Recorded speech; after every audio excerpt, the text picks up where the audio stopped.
Je pense que ce sera plus des mesures à prendre parce que des propositions ont été faites. Il y a eu des assises, il y a eu la concertation nationale et tout. Donc, les rapports sont là, les recommandations sont là. Donc, je pense que c'est plus dans la mise en œuvre de tout ce qui a été recommandé. D'abord, on a vu que des efforts ont été consentis dans euh, la construction d'universités pour un peu élargir la carte universitaire. Donc maintenant, on a 8 universités au Sénégal. Ce sont des efforts qui ne sont pas négligeables, mais ces constructions-là, on voit que dans la plupart des universités, elles n'ont pas été achevées. Donc, il y a un problème d'infrastructure. C'est des universités qui sont là, mais il y a des problèmes parce qu'il n'y a pas assez de salles de cours. Parfois, les étudiants sont obligés de marcher des kilomètres pour aller d'un campus à un autre, d'un département, d'un building à un autre. Donc, c'est des travaux qu'il faut achever. Donc, ça doit être dans les priorités du gouvernement à venir. Ça, c'est une chose. Deuxièmement, il y a le recrutement du personnel enseignant. Il y a un déficit de personnel enseignant dans les universités publiques.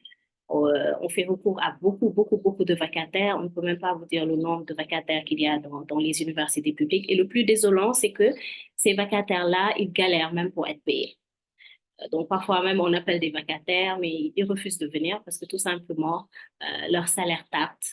Et c'est des gens qui ont des doctorats et c'est très difficile. C'est pas seulement Avant, c'était les doctorants qui étaient les vacataires, mais maintenant, c'est des gens qui ont leur doctorat, qui ont des années d'expérience, qui sont obligés de faire de la vacation dans les universités publiques, tout simplement parce qu'il n'y a pas de poste. Donc, le recrutement, c'est quelque chose. Et on connaît aussi le rapport qu'il doit y avoir entre les enseignants et les étudiants à encadrer. Et on sait que le nombre n'est pas atteint jusqu'à présent. Donc, il faut vraiment recruter. C'est une priorité. Le recrutement, quand on parle de recrutement, on parle de budget. Donc, le budget dans les universités publiques, euh, on sait que c'est un réel problème. Il faut revoir le budget à la hausse. Même si on est dans un pays en voie de développement, on sait que nous sommes dans un pays en voie de développement, c'est pas tout le temps évident pour l'État aussi de financer tout ce qui a trait, mais peut-être à la recherche, euh, l'équipement des laboratoires dans les universités. Pour les priorités, il faut aussi revoir le budget à la hausse, le budget alloué à l'enseignement supérieur. Maintenant, comme je suis dans le domaine de l'enseignement des langues, euh, les langues aussi, l'enseignement de l'anglais, euh, l'enseignement des langues locales, parce que les langues sont d'égale dignité. L'enseignement des langues locales, surtout dans le domaine des sciences, des mathématiques, parce qu'on sait que beaucoup d'étudiants ou beaucoup d'élèves, même à l'école primaire ou dans le secondaire, ils n'aiment pas les mathématiques tout simplement parce qu'ils ne comprennent pas souvent la langue. Donc, enseigner ces mathématiques, ces sciences-là à travers les langues nationales, c'est une chose. L'anglais, on connaît tous l'importance de l'anglais maintenant. Souvent, c'est une barrière même. Après la formation, les étudiants sont obligés de faire des cours privés pour améliorer leur anglais et tout. Donc ça, vraiment, des mesures doivent être prises pour que l'enseignement de l'anglais se fasse même avant l'université, que ça soit à partir de l'école élémentaire peut-être. Le numérique est très important. Maintenant, on parle beaucoup d'enseignement à distance. C'est vrai que c'est un réel débat. Il y en a qui sont contre, il y en a qui sont pour, mais bon, on sait tous que le futur de l'éducation, c'est l'enseignement à distance. C'est le digital. Donc, il ne faut pas qu'on ait des analphabètes dans ce domaine-là. Donc, le numérique est très important et il faut que ça fasse partie euh, des priorités pour le prochain gouvernement. Et quand on parle de numérique, on parle d'accès à Internet. La connexion Internet, c'est un vrai problème dans les universités. Les étudiants, souvent, n'ont pas accès. Même au sein de l'université, parfois, dans les bureaux, on a des problèmes pour avoir accès à Internet. Ça coûte très cher pour l'université qui doit payer des factures et tout. Donc, la gratuité peut-être de l'accès à Internet, ce serait une des mesures aussi à prendre. Revoir surtout l'offre de la formation et l'adapter au métier. Parce qu'on sait que maintenant, il y a des filières qui sont saturées. Il faut qu'on le dise. Les étudiants ont des masters, mais ils peinent même à trouver un stage. Et souvent, je dis aux étudiants, c'est pas les qualifications qui manquent au Sénégal. Les gens ont des masters, les gens ont des doctorats, mais souvent, c'est les soft skills. Il y a des choses qu'on n'enseigne pas souvent à l'université et qui sont très importantes, comme la communication, comme la maîtrise de plusieurs langues. Ça ouvre beaucoup de portes. Et c'est la première impression que le recruteur peut avoir de la personne qui est devant lui. Donc, ces soft skills-là, pour les curricula, donc, ce qu'il faut enseigner, ça doit être en adéquation avec les besoins du marché de l'emploi. Euh, L'offre de la formation à l'université Amadou Mahtar Mbow, c'est ça, en fait, la vision. Donc, c'est une université tournée vers les métiers. On n'a pas de département d'anglais comme les départements d'anglais dans les universités, départements classiques. Ce qu'on a, c'est l'anglais de spécialité. Donc, selon les filières, selon les métiers, comme les métiers qui ont trait euh, à l'écologie ou aux mines ou au business, les affaires et tout. Donc, on leur enseigne l'anglais dont ils auront besoin dès qu'ils seront en entreprise, par exemple. Donc, c'est l'anglais de spécialité. C'est comme ça qu'on doit revoir les curricula. Tout ce qu'on enseigne, on doit avoir en tête c'est quoi les besoins du marché de l'emploi. Et puis, dès que l'étudiant sort, pour qu'il soit opérationnel, de quoi il a besoin exactement.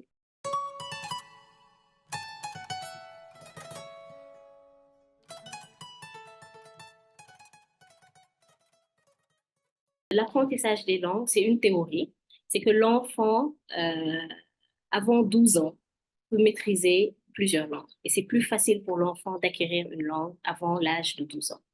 Donc, si on commence l'enseignement de l'anglais dès le primaire, c'est beaucoup plus facile pour l'enfant euh, d'acquérir toutes les connaissances dont il aura besoin plus tard. Maintenant, si on attend euh, le secondaire pour commencer l'anglais, et nous tous, nous avons fait l'anglais au lycée, on sait comment ça se passe, c'est 2 heures, 3 heures de cours par semaine, on ne fait que de la grammaire, il n'y a pas de pratique, etc. Donc, l'enfant n'est pas exposé à la langue.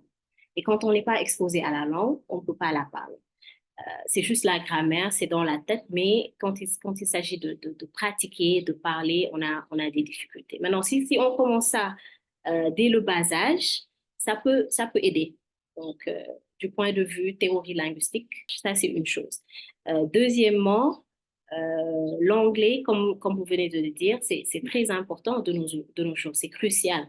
Euh, c'est dans tous les domaines, dans le domaine de la science, si on veut comprendre ce qui se fait, il va falloir parler l'anglais. Pour faire partie de ceux qui innovent, l'intelligence artificielle, les sciences, la technologie et tout se fait en anglais, les publications se font en anglais. Donc, il faut toujours, si on ne veut pas que la langue soit une barrière à même l'acquisition de la connaissance, il faut la parler. On est un pays francophone, mais on sait que le français, c'est juste en France, en Belgique, etc. Mais dans tous les pays, dès qu'on arrive à l'aéroport, tout est écrit en anglais. Donc, c'est la langue de la mondialisation, c'est ce qui est là, il faut qu'on s'adapte. Et pour cela, il faut commencer très tôt, le plus tôt possible. Ça ne coûte rien d'avoir 2, 3 heures, 4 heures par semaine à l'école primaire pour l'enfant, même à la maternelle, commencer l'anglais. C'est une langue, ça peut être fun, ça dépend selon l'âge de l'enfant. On adapte les activités pédagogiques à l'âge.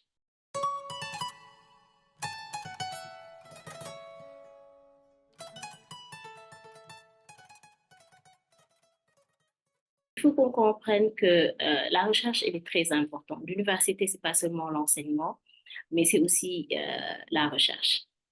Maintenant, il faut que le budget qui est alloué à la recherche, qu'on comprenne que pour faire de la recherche, il faut des moyens. Euh, Nous ne sommes pas un pays développé, c'est pourquoi les enseignants tout le temps, ils essaient de se former au montage de projets, ils essaient de concourir pour avoir des fonds, les appels à projets et tout. Mais il faut aussi le soutien de l'État. Maintenant, on nous dit que la tendance dans les universités, surtout dans les pays en voie de développement, c'est qu'il faut comprendre que l'État ne peut pas tout financer. Donc, je crois que c'est devenu la norme. L'État ne peut pas tout financer. Les enseignants-chercheurs doivent aller vers les fonds. doivent faire du fundraising. Donc, tout le temps, on a des formations sur ça.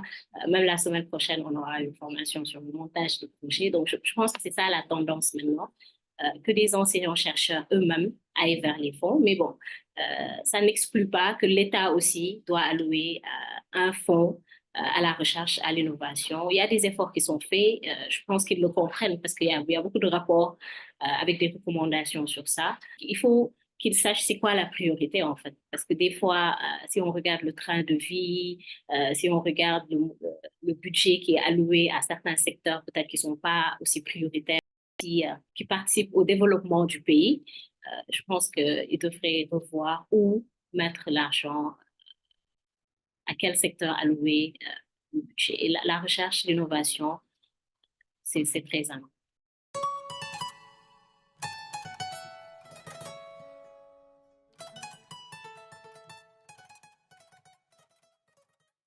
On est un pays très jeune et ces temps-ci, c'est très désolant de voir qu'il y a beaucoup de jeunes qui partent par la pirogue, donc l'immigration clandestine.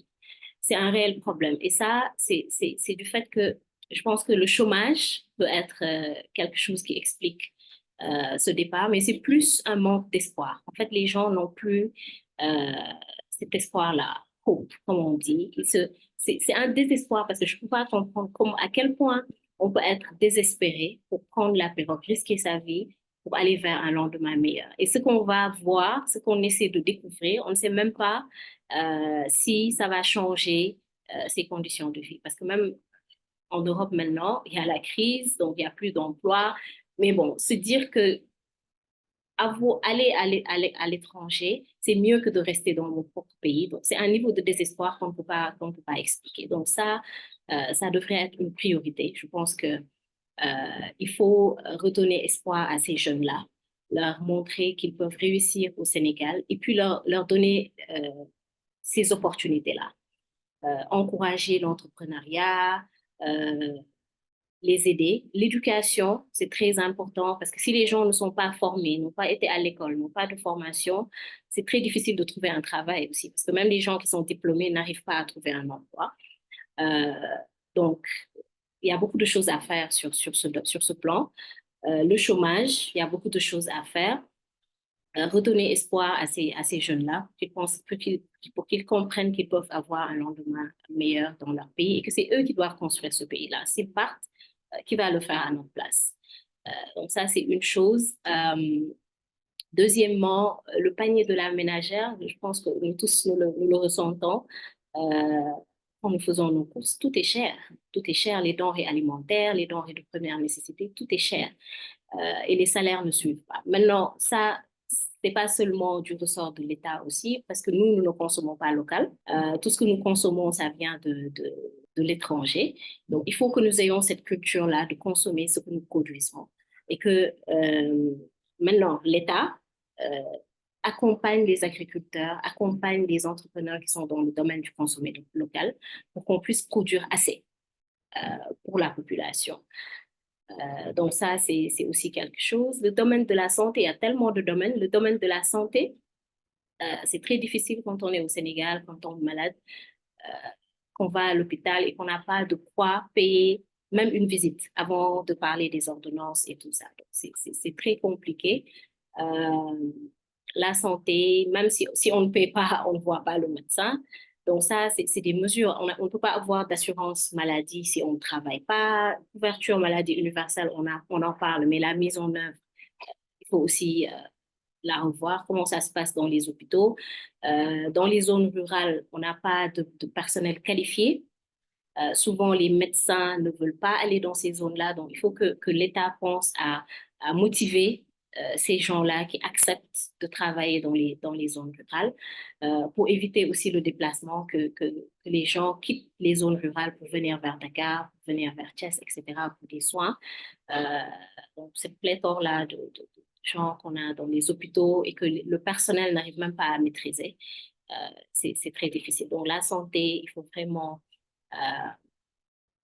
il faut vraiment faire quelque chose pour que les gens aient accès à la santé. Donc, c'est des droits fondamentaux, en fait, accès le droit à la santé, à l'éducation, manger à sa faim, etc. Donc, ce sont ça les priorités et c'est très basique.